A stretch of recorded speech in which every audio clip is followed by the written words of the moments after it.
Discovery of Pompeii.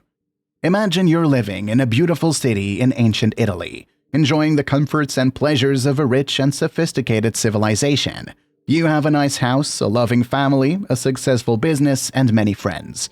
You worship the gods, celebrate the festivals, watch the gladiator fights, and admire the art. Life is good.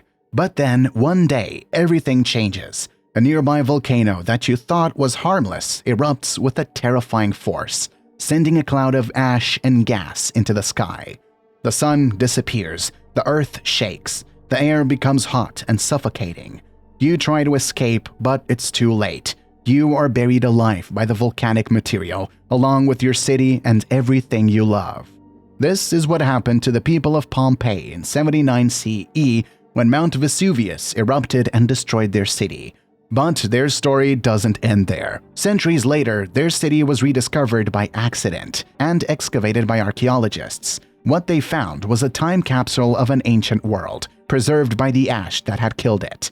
In this video, we're going to tell you the story of Pompeii, how it was founded, how it was destroyed, and how it was rediscovered, and what it can teach us about the past. So let's dive into it. Pompeii was a prosperous city in the Campania region of Italy, near the Bay of Naples. It was founded by the Oscans, an ancient Italic people in the 7th or 6th century BCE, and later became part of the Roman Republic and then the Roman Empire. Pompeii had a population of about 11,000 people in 79 CE when it met its tragic fate.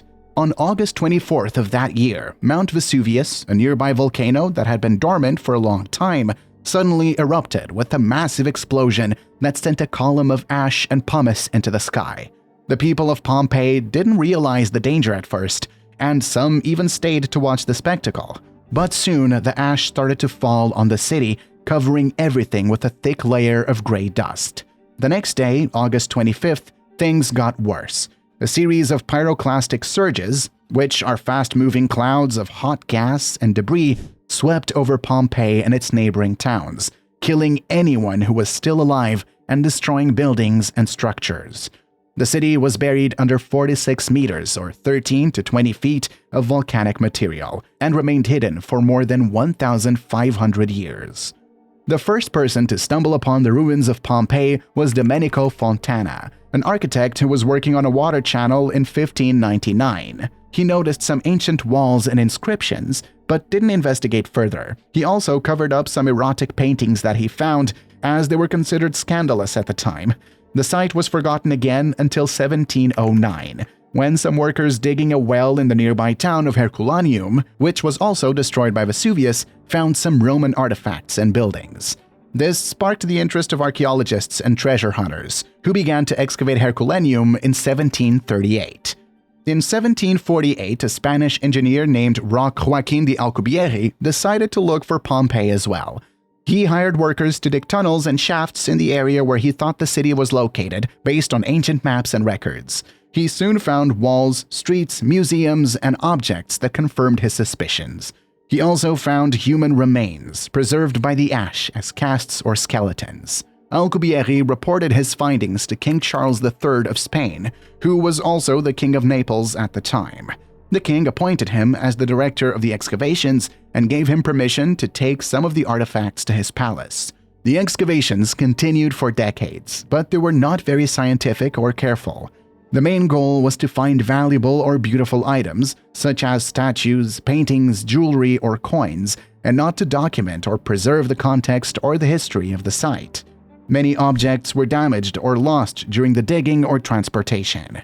Some were sold or stolen by looters or corrupt officials. Some were censored or destroyed by moralists who disapproved of the erotic or pagan nature of some of the art. The human remains were often ignored or discarded as worthless.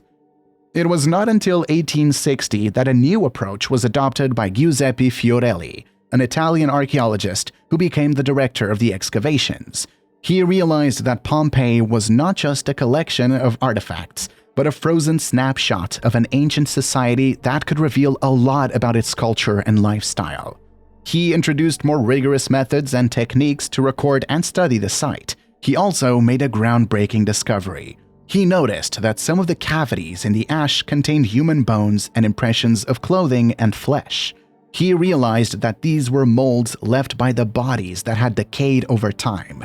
He decided to fill these cavities with plaster, creating lifelike casts of the victims in their final moments of life. These casts are one of the most striking and haunting features of Pompeii today. Fiorelli also opened Pompeii to the public as a museum and a tourist attraction. He built walkways and signs to guide visitors through the city. He also restored some of the buildings and structures to their original appearance. He wanted people to see Pompeii as it was before the eruption, not as a pile of rubble. Since Fiorelli's time, Pompeii has been extensively excavated and studied by many archaeologists from different countries and disciplines.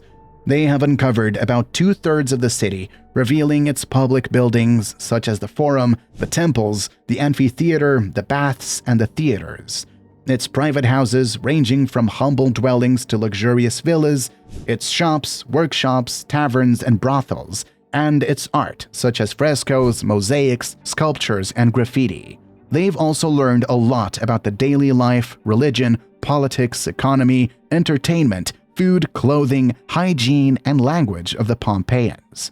Pompeii is a treasure trove of information and inspiration for historians, artists, writers, and filmmakers. Pompeii is also a popular destination for millions of tourists every year.